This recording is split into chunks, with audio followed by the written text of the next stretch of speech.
Ζωντάνεψε η εικόνα του Αρχάγγελου Μιχαήλ μπροστά μου.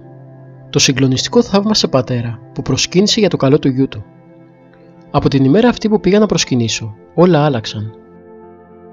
Ένα ανδρόγυνο προχωρημένης ηλικίας από τη Θεσσαλονίκη, στολισμένο με ευλάβεια και θεοσέβεια, ήρθαν και προσκύνησαν την Παναγία μας. Στη μετέπειτα συζήτηση, ο ηλικιωμένος κύριος είπε τα εξής εντυπωσιακά. Ένα καλοκαίρι, εγώ πήγα κοντά σε ένα γέροντα που ασκείται σε ένα μοναστήρι της Μυτιλήνης και με έμαθε να προσεύχομαι. Με έμαθε όλες τις προσευχές και επειδή του είπα πως θα πάω να προσκυνήσω και τον Αρχάγγελο Μιχαήλ στο Μανταμάδο, με έβαλε και έμαθα το απολυτίκιό του. Όπου επισκιάσει η χάρη σου, Αρχάγγελε. Ο γιος μου εκείνη την εποχή υπηρετούσε στρατιώτη στη Μυτιλήνη. Ήθελε 6 μήνες για να τελειώσει. Τότε παρουσιάστηκε μια θέση σε μια μεγάλη εταιρεία ηλεκτρικών συσκευών, αλλά δεν ήταν δυνατόν να περιμένει θέση 6 μήνες κενή. Εγώ όμως πίστευα πως ο Αρχάγγελος θα βοηθήσει. Πρέπει όμως να ομολογήσω πως παλιότερα ήμουν πολύ δύσπιστος. Μου έλεγε η μητέρα μου: «Παιδάκι μου, μην είσαι δύσπιστος». Όταν οι Βούλγαροι απαγόρευσαν να λειτουργούμε ένα εκκλησάκι των Αγίων Αναργύρων στη γιορτή τους, οι Άγιοι δάκρυσαν.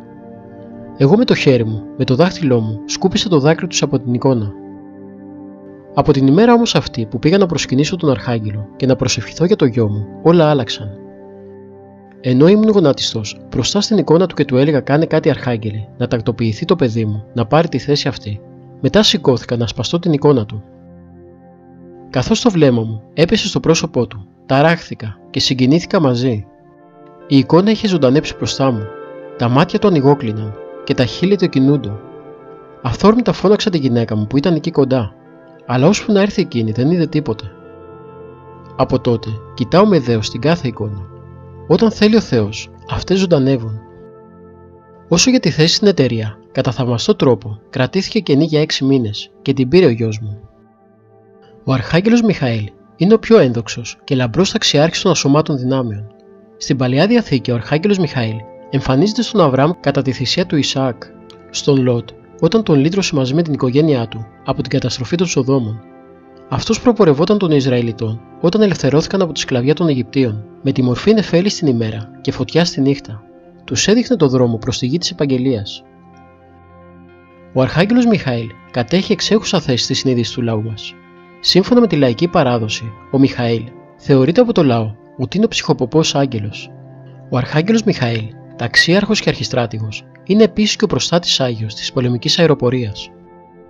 Η εικόνα του Αρχαγγέλου Μιχαήλ στο Μανταμάδο είναι φτιαγμένη, σύμφωνα με το θρύλο, από χώμα και αίμα μοναχών που δολοφονήθηκαν από πειρατές. Οι ρίζες της θαυματουργής εικόνας χάνονται στα βάθη του χρόνου. Η δημιουργία της τοποθετείται γύρω στο 10ο με 11ο αιώνα, εποχή όπου οι νησιώτικες περιοχές μαστίζονταν έντονα από τις συνεχείς επιδρομές και λαιλασίες των πειρατών.